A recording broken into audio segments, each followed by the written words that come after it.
الحمد لله نحمده ونستعينه ونستغفره ونؤمن به ونتوكل عليه ونعوذ بالله من شرور أنفسنا ومن سيئات أعمالنا من يهده الله فلا مضل له ومن يضلله فلا هادي له ونشهد أن لا إله إلا الله وحده لا شريك له ونشهد أن سيدنا ومولانا محمدا عبده ورسوله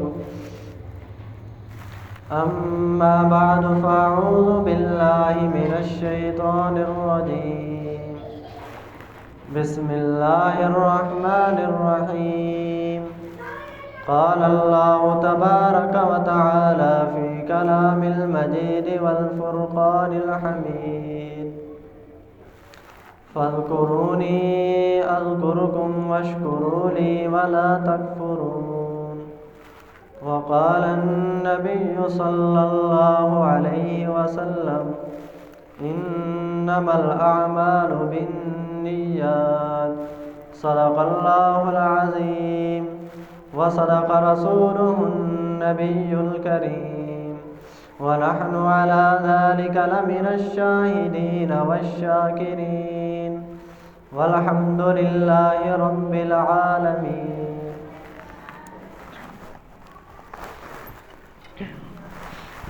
میرا واجب احترام دوستوں بزرگوں، اللہ رب العزت کا لاکھ احسان ہے کہ اللہ رب العزت نے ہمیں اپنے گھر میں آنے کی توفیق عطا فرمائی اور جمعۃ المبارک کی بابرکت سعادت حاصل کرنے کی توفیق عطا فرمائی.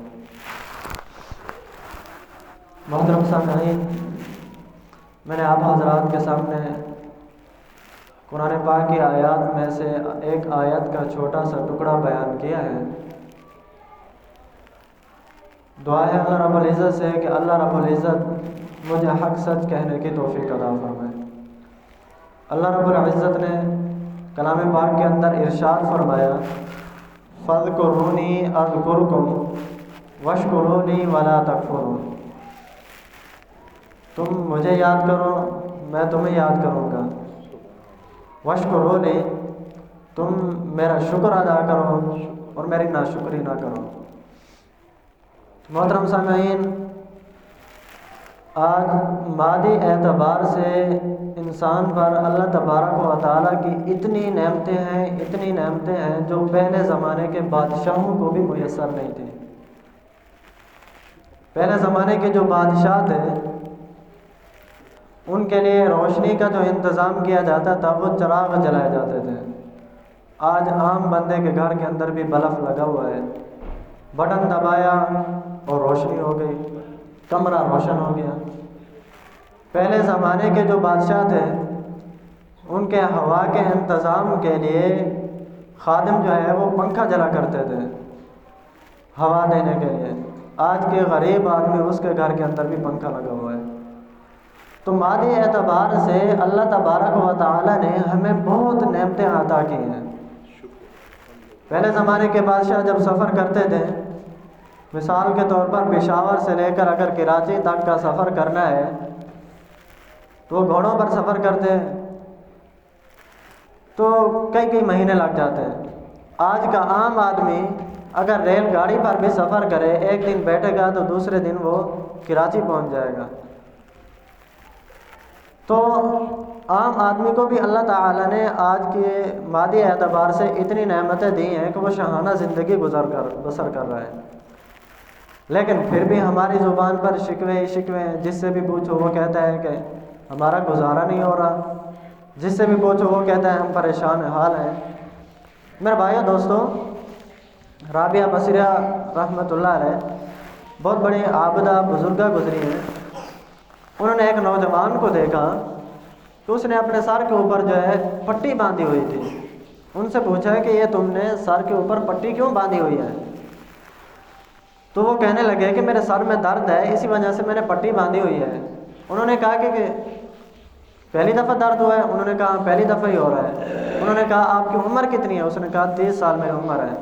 اس نے کہا 30 سال اللہ تعالیٰ نے تیرے سر کے اندر درد نہیں ہونے دیا، 30 سال تک اللہ تعالیٰ کی نعمتیں کھاتا رہا، کبھی تو نے شکر کی تو پٹی نہیں باندھی، آج ایک دفعہ تیرے سر کے اندر درد ہوا ہے تو نے شکوے اور شکایات کی پٹی تو نے باندھ دی ہے۔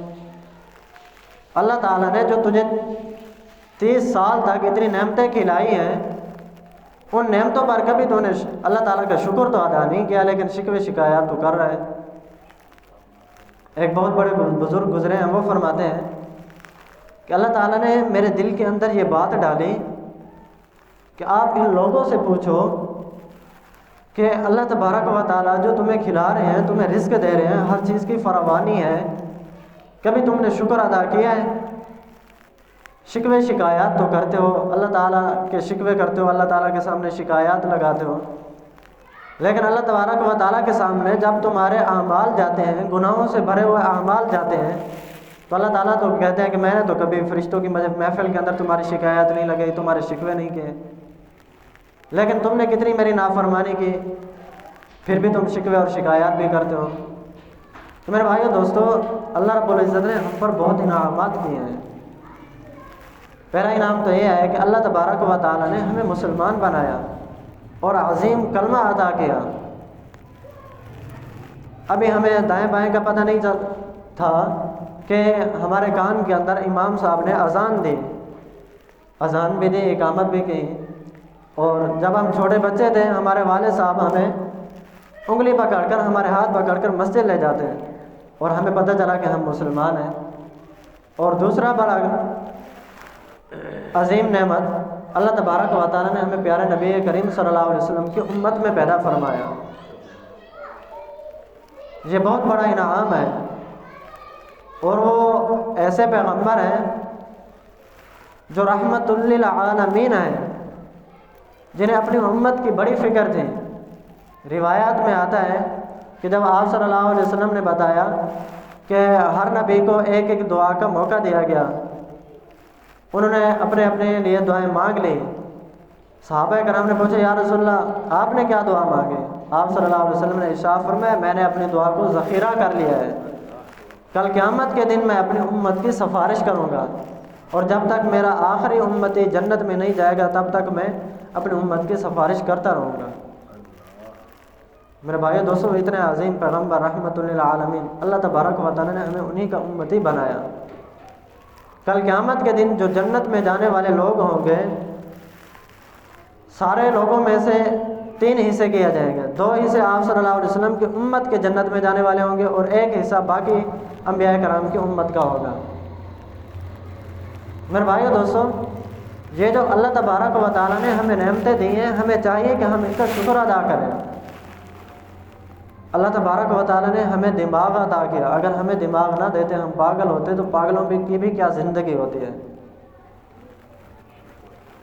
اگر آپ کو کوئی آدمی کہے میں آپ کو 1 لاکھ دیتا ہوں، آپ اپنی زبان کاٹ کے مجھے دے دیں، تو آپ بالکل بھی نہیں دیں گے۔ کوئی کہے کہ میں آپ کو اتنے پیسے دیتا ہوں، آپ اپنی 1 آنکھ نکال کر مجھے دے دیں، آپ نہیں دیں گے۔ میرے بھائیو دوستو، ہر وقت اللہ تبارک و تعالیٰ کا شکر ادا کرنا چاہیے۔ اپنی اولاد کو دیکھیں، شکر ادا کریں، الحمدللہ کہیں۔ حدیث پاک کا مفہوم ہے جو بندہ الحمدللہ کہتا ہے، گویا کہ اس نے اللہ تبارک و تعالیٰ کی اس نعمت کا شکر ادا کر دیا۔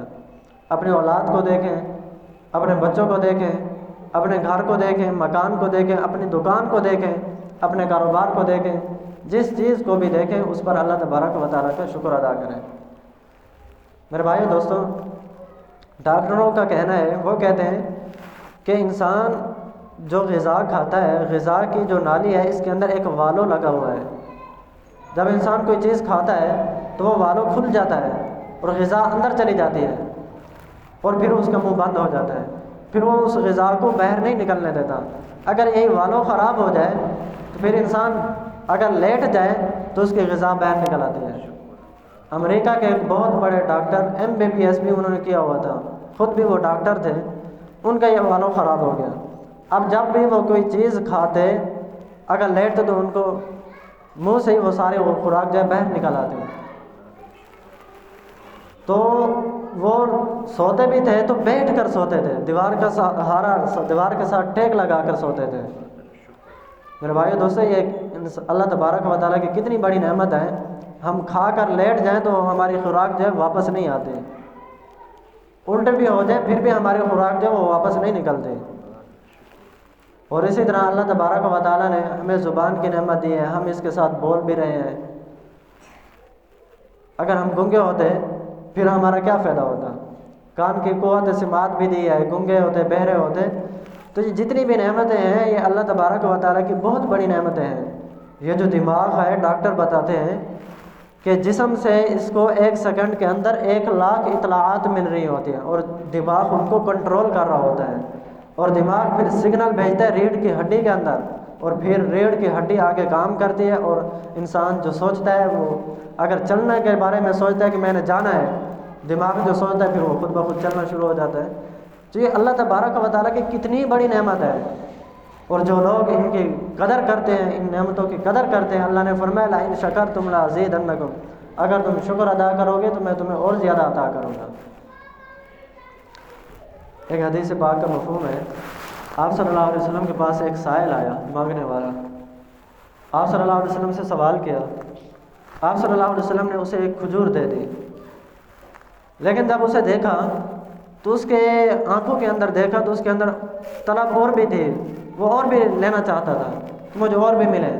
آپ صلی اللہ علیہ وسلم نے جیسے کیسے کر کے اس کو آگے بھیجا۔ اس کے بعد ایک دوسرا سائل آیا، اس نے آپ صلی اللہ علیہ وسلم سے سوال کیا، آپ صلی اللہ علیہ وسلم نے اس کو بھی ایک کھجور دی۔ اس نے جیسے ہی کھجور لی تو اس نے آپ صلی اللہ علیہ وسلم کا شکر ادا کیا کہ آپ کا بہت بڑا شکر ہے کہ آپ نے یہ مجھے ایک کھجور تو دی ہے، آپ کا بہت بڑا احسان ہے۔ اس نے جب یہ شکر کے کلمات کہے تو آپ صلی اللہ علیہ وسلم نے اپنے خادم کو کہا کہ جاؤ ام سلمہ رضی اللہ تعالی عنہ کے پاس، جو آپ صلی اللہ علیہ وسلم کی زوجہ تھی، فرمایا ان کے پاس جاؤ اور ان کو کہو کہ اگر صدقے کے یا خیرات کی کوئی رقم پڑی ہو تو وہ اٹھا کر دیں۔ ان کے پاس 40 دینار پڑے تھے، انہوں نے اٹھا کر دیے، اور آپ صلی اللہ علیہ وسلم نے وہ سائل کو بھی وہ بھی دے دیے۔ دیکھو پہلے مانگنے والے نے شکر نہیں کہا، لیکن اس کے اندر مزید کی طلب تھی، لیکن جیسے دوسرا سائل آیا اس نے مانگا، پھر آپ صلی اللہ علیہ وسلم نے دیا، اس نے ساتھ ساتھ الحمدللہ بھی کہا، آپ صلی اللہ علیہ وسلم کا شکریہ بھی ادا کیا کہ آپ کا بہت بڑا احسان ہے، آپ نے یہ مجھے ایک کھجور دی۔ آپ صلی اللہ علیہ وسلم نے 40 دینار پھر اور اسے عنایت کیے۔ تو فرمایا اگر تم شکر ادا کرتے رہو گے تو اللہ تبارک و تعالیٰ تمہیں اور زیادہ عطا کریں گے، اور اگر ناشکری کرو گے تو اللہ تبارک و تعالیٰ تمہاری موجودہ نعمتوں کو بھی چھین لیں گے۔ بزرگ فرماتے ہیں کہ ایک آدمی کے پاس اتنی جائیداد تھی، انگریزوں نے اسے اتنی زمینیں دی کہ ایک اسٹیشن سے اگر ریل گاڑی چلتی دوسرے اسٹیشن تک اس کی زمینیں آتی تھی، پھر وہاں سے ریل گاڑی چڑھتی تیسرے اسٹیشن تک اس کی زمینیں آتی، 3-4 اسٹیشن ایسے تھے جہاں تک ریل گاڑی چلتی تو اس کی ہی زمینیں ہی آتی، اس کی زمینوں کے اندر ہی ریل گاڑی چلتی۔ ایک دفعہ وہ آدمی اپنے ایک ہی اس کا بچہ تھا، اسی کے ساتھ وہ آئس کریم کھا رہا تھا اور چوک کے اندر کھڑا ہوا تھا۔ ایک آدمی کو دیکھا بڑا پریشان تھا، اس نے کہا تمہاری کیا زندگی ہے، بڑے پریشان بنے پھرتے ہو، اللہ نے مجھے اتنا دیا ہے کہ میرے پاس اتنی مال و دولت ہے، اتنی جائیداد ہے کہ اگر میں نہ کماؤں تو میری 21 نسلیں بیٹھ کر کھانا چاہیں تو کھا سکتی ہیں۔ اس کے اندر ایک تکبر آ گیا۔ تو جب تکبر آیا تو کچھ عرصے بعد بیمار ہوا، 6 مہینے کے بعد، اور اس کا انتقال ہو گیا۔ اس کے پیچھے ایک ہی بیٹا تھا، اور وہ 17-18 سال کا نوجوان لڑکا تھا۔ بری محفلوں کے اندر، برے دوستوں کے اندر اس کا اٹھنا بیٹھنا تھا۔ جس طرح کہ وہ شرابی کبابی تھے، اس کو بھی انہوں نے شرابی بنا دیا۔ جس طرح کی محفلوں کے اندر وہ جاتے، اس کو بھی ویسے ہی بنا دیا، اور اسی محفلوں کے اندر اس نے پیسہ اڑانا شروع کر دیا، حتیٰ کہ اپنے ملک کے اندر نہیں دوسرے ملکوں کے اندر بھی جانا شروع کر دیا۔ نائٹ کلب کے اندر وہاں پر جاتا اور عیاشیاں کرتا، حتیٰ کہ کرتے کرتے اس کی ساری جائیداد ختم ہو گئی۔ نوبت یہاں تک آ پہنچی کہ واپس گھر آیا، اور جس گھر کے اندر وہ رہتا تھا اسی گھر کو بھی بیچنا پڑا، اور گھر کو بیچ کر اس نے اپنے قرضے اتارے۔ اور جس چوک اور جس گلی کے اندر کھڑے ہو کر اس کے والد نے کہا تھا کہ میرے پاس اتنی جائیداد ہے، اتنی زمینیں ہیں کہ 21 نسلیں بیٹھ کر کھانا چاہے تو نہیں ختم ہوگا، اس کا ایک بیٹا ہی اس نے ساری جائیداد کو ختم کر دیا اور وہی بیٹا اسی چوک کے اندر کھڑے ہو کر بھیک مانگ رہا تھا۔ پھر بھائیو دوستو، یہ اللہ تبارک و تعالیٰ کے بہت انعامات ہیں۔ ہمیں چاہیے کہ ہم اللہ تبارک و تعالیٰ کے ان انعامات پر، ان احسانات پر شکر ادا کریں، اور جتنا ہم شکر ادا کرتے جائیں گے اللہ تبارک و تعالیٰ مزید بڑھاتے جائیں گے۔ اگر ہم ناشکری کرتے جائیں گے تو پھر یہ نعمتیں ہم سے چھین لی جائیں گے۔ تو میرے بھائیو دوستو، اللہ رب العزت سے دعا ہے کہ اللہ رب العزت ہمیں ان باتوں پر عمل کرنے کی توفیق عطا فرمائے، اور